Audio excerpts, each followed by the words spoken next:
বিশ্ব নবীর পথ চিরশান্তির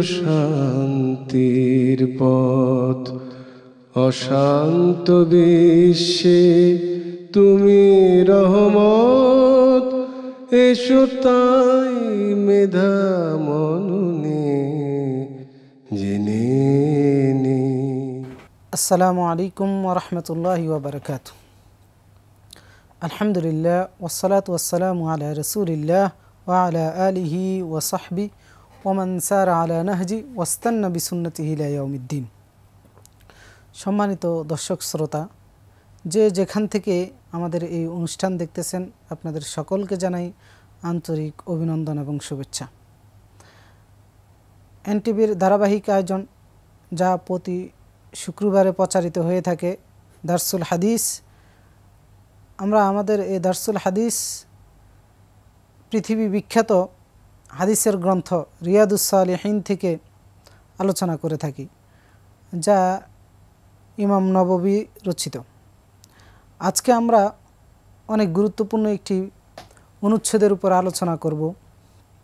ইমাম নববী রাহিমাহুল্লাহ, যিনি এই অনুচ্ছেদের নাম দিয়েছেন বাব তাহরিমু মাতলুল গনি বিহাক্কিন তলাবাহু সাহিবুহু, অর্থাৎ প্রাপক তার পাওনা দাবি করলে ধনী ব্যক্তি তা পরিশোধ করতে গিয়ে টালবাহনা করা, কালক্ষেপণ করা হারাম।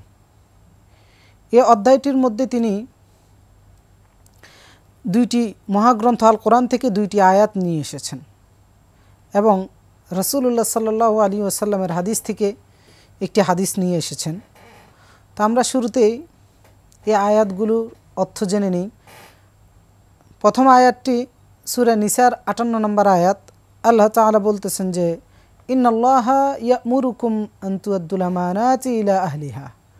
আল্লাহ তাআলা তোমাদেরকে নির্দেশ দিচ্ছেন, তোমরা আমানতদাতাকে বা প্রাপককে তার আমানত সঠিকভাবে যথাযথভাবে আদায় করে দাও।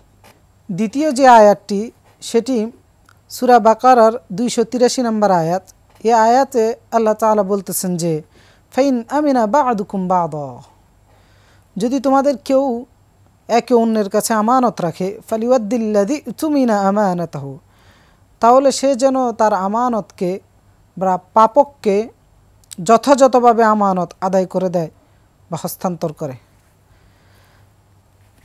যে হাদিসটি তিনি এই অধ্যায়ে নিয়ে এসেছেন, এই হাদিসটি সহিহ বুখারী এবং মুসলিমের মধ্যে রয়েছে। সহিহ বুখারী 2288 নম্বর হাদিস আর সহিহ মুসলিমের 1564 নম্বর হাদিস।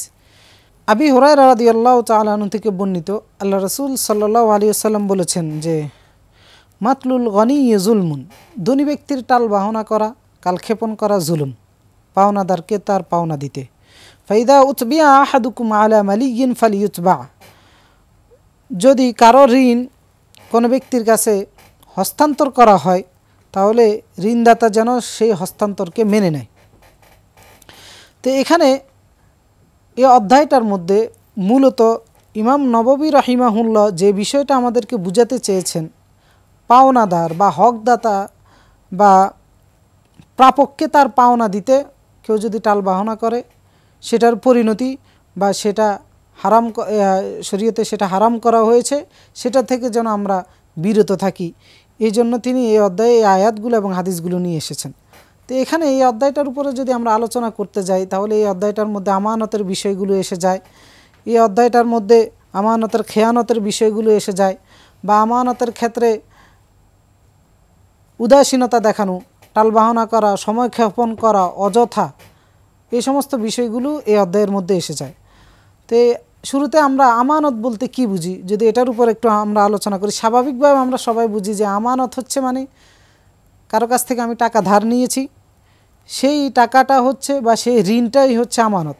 ওইটা যার কাছ থেকে নিয়েছি তাকে যথাযথভাবে যে সময়ে আমরা চুক্তিবদ্ধ হয়েছি ওই সময়ে ফেরত দেওয়ার নাম হচ্ছে আমানত ফেরত দেওয়া।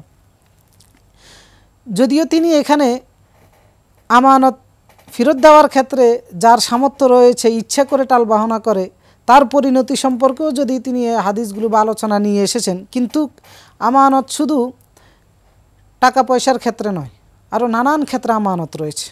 আমরা যদি আমানতের ব্যাপারে একটু আলোচনা করি তাহলে দেখতে পাই যে টাকা পয়সা ঋণের ক্ষেত্রে তো আমানত রয়েছে, তার পাশাপাশি আমরা যে যে অবস্থানে আছি, যে যে দায়িত্বের মধ্যে আছি বা যে যে কাজ করি, এগুলো সব কিছুই আমাদের জন্য আমানত।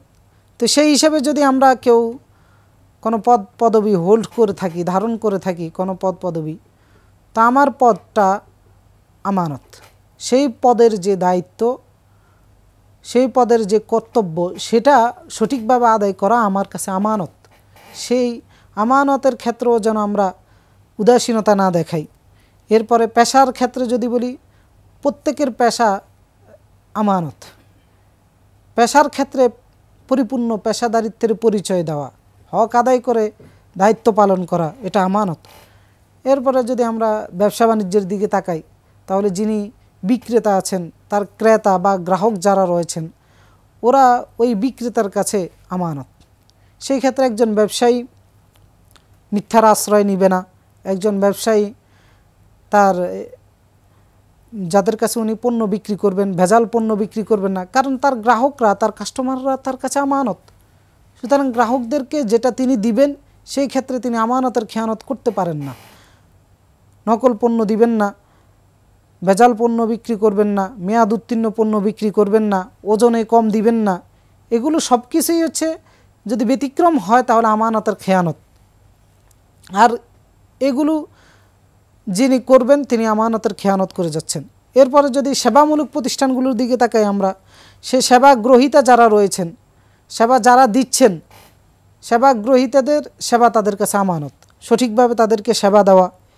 এরপর যদি আমরা শিক্ষকদের দিকে তাকাই তাহলে একজন শিক্ষকের কাছে তার ছাত্র আমানত। একজন শিক্ষক ছাত্রকে যথাযথভাবে পাঠদান করবেন, পাঠদানের ক্ষেত্রে কোনো ধরনের উদাসীনতা দেখাবেন না। ক্লাসে আসা যাওয়ার ক্ষেত্রে দেরি না করা, যাওয়ার ক্ষেত্রে তাড়াতাড়ি না যাওয়া। কারণ একজন ছাত্রদের শিক্ষকের যে সময়টুকু তিনি ক্লাসে দিবেন, ওনার জন্য বরাদ্দ যে সময়, ওই সময়টুকু ছাত্রদের ওনার কাছে আমানত, ছাত্রদের জন্য। তো এই আমানত ওনাকে পালন করতে হবে। একজন ডাক্তারের কাছে তার রুগীরা আমানত।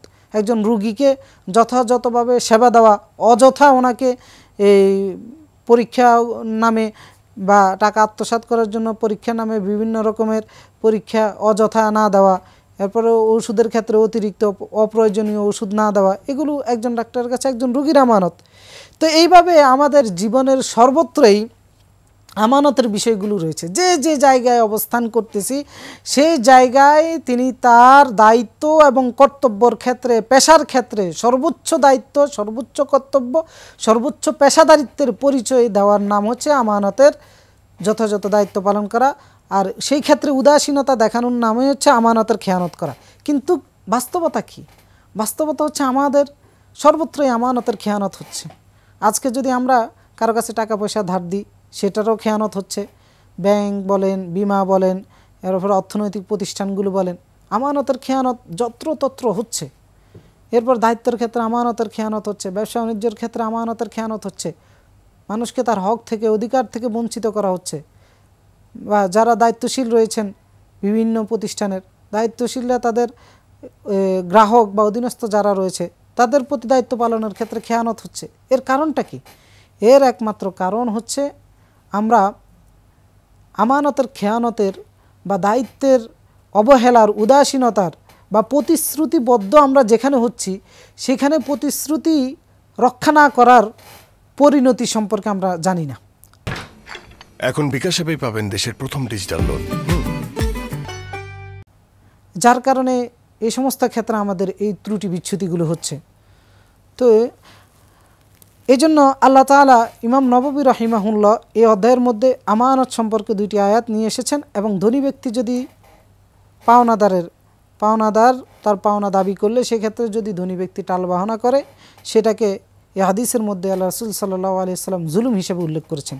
সুতরাং আমানতের খেয়ানত করা এটা জুলুম। আর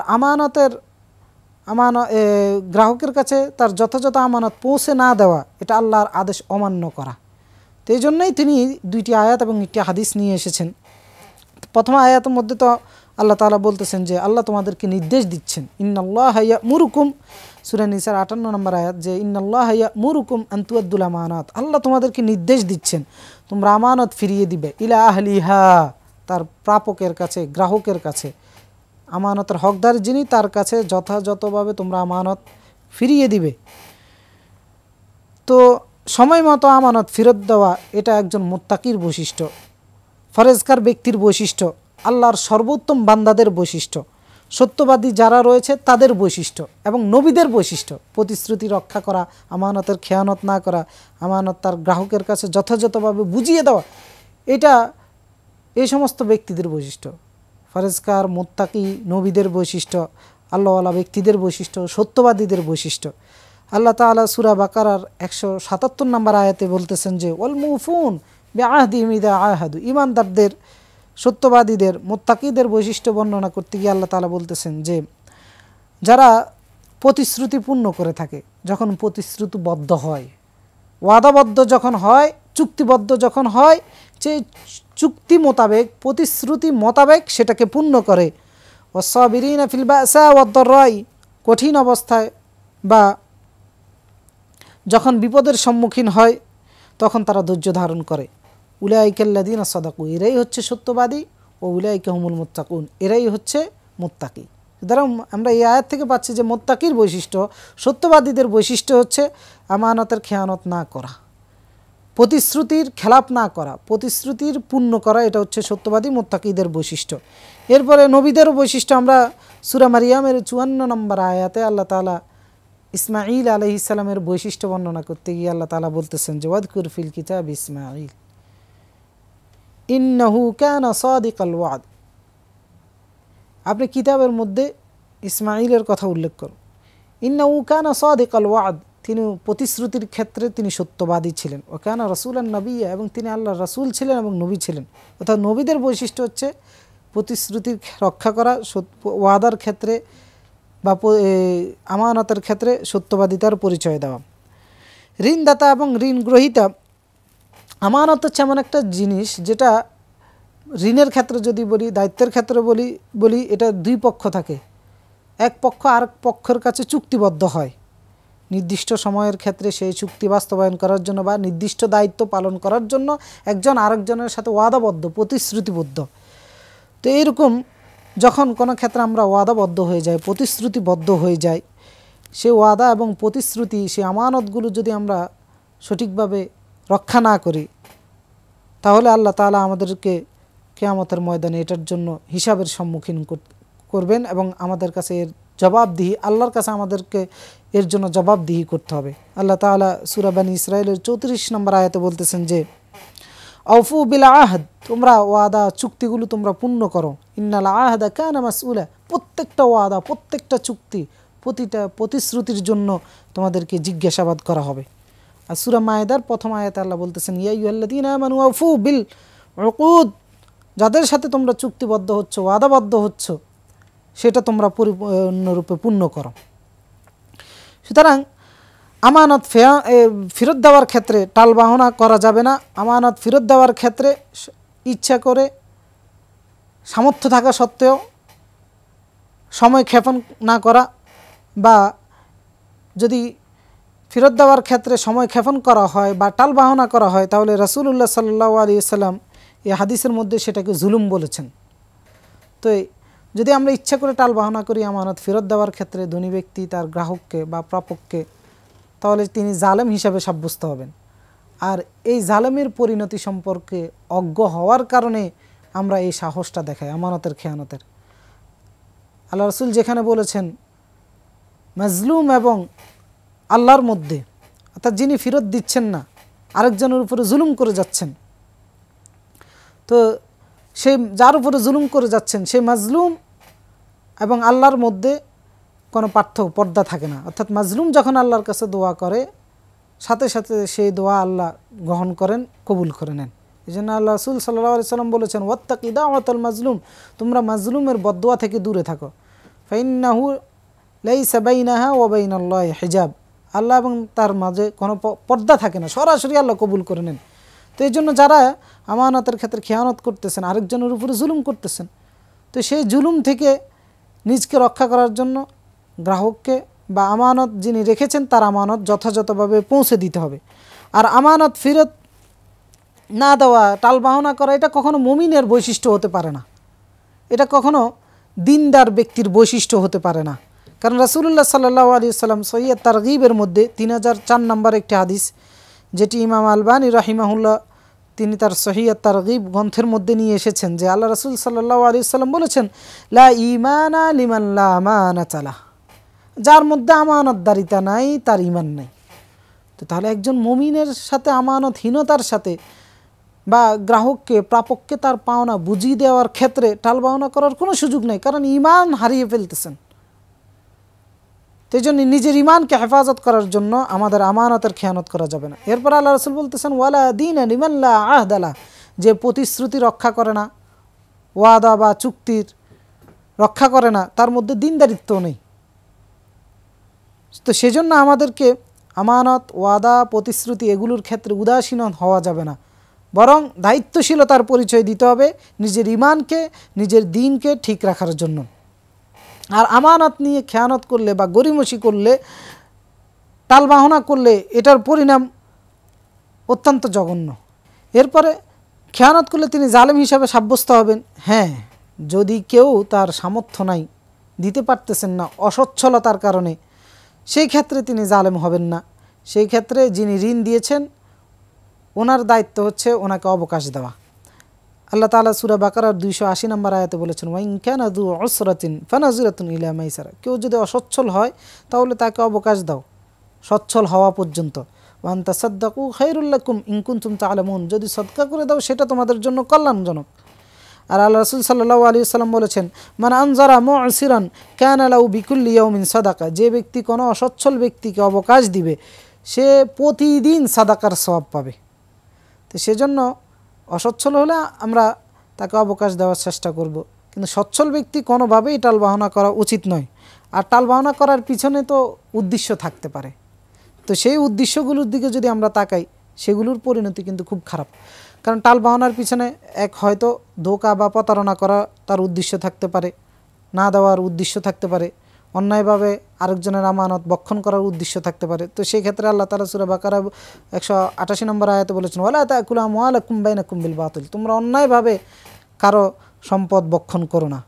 এরপরে আল্লাহ তাআলা সূরা আলে ইমরান 161 নম্বর আয়াতে বলেছেন, ওমাই ইয়াকুলু লিয়াতি বিমা গাল্লা ইয়াউমাল কিয়ামা, যে ধোঁকা দিয়ে প্রতারণা করবে সে কিয়ামতের দিন সেটা নিয়ে আল্লাহর কাছে উপস্থিত হবে।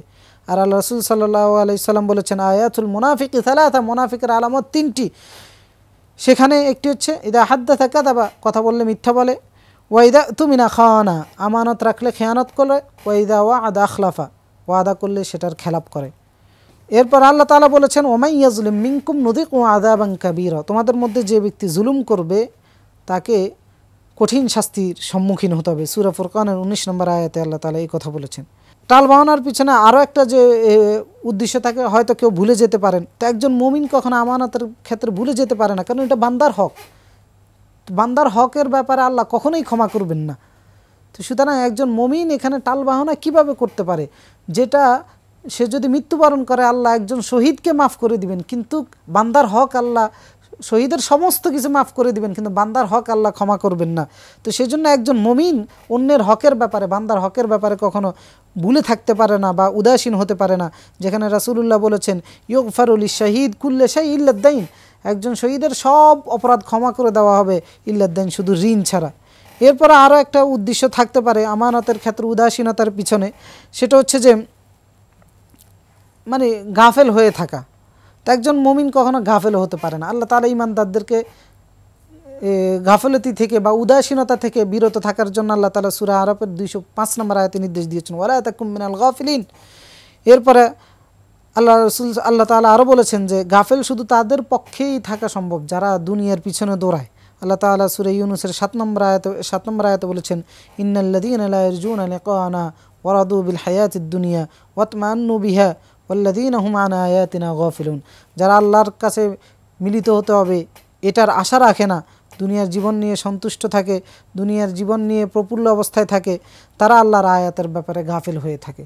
তো সুতরাং আমানতের খেয়ানত বা আমানতের গ্রাহককে তার আমানত বুঝিয়ে দেওয়ার ক্ষেত্রে গাফেল হয়ে থাকা বা উদাসীন হয়ে থাকা, আমানতের খেয়ানত করা, এটা একজন মুমিন হিসাবে, মুসলিম হিসাবে আমাদের জন্য কোনোভাবেই কাম্য নয়। আমরা আমানতকে যথাযথভাবে তার গ্রাহকের কাছে পৌঁছে দিব, আর এই ক্ষেত্রে আমরা কোনো উদাসীনতার পরিচয় দিব না। আজকে যে আলোচনা আমরা এখানে করেছি, এই আলোচনা থেকে আমি এবং আপনারা সবাই যেন আমানতের ক্ষেত্রে সচেতন থাকতে পারি, আমল করতে পারি। আল্লাহ তাআলা আমাদের সকলকে সেই তৌফিক দান করুন। আর আগামী পর্বের বা আগামী আলোচনায় আপনাদের সকলকে আমন্ত্রণ জানিয়ে আজকের মতো আমরা এখানেই সমাপ্ত করতেছি। আসসালামু আলাইকুম ওয়া রাহমাতুল্লাহি ওয়া বারাকাতুহু। চিরশান্তির পথ অশান্ত বিশ্বে তুমি রহমত, এসো তাই মেধা মননে জেনে নি। এখন বিকাশ অ্যাপেই পাবেন দেশের প্রথম ডিজিটাল লোন।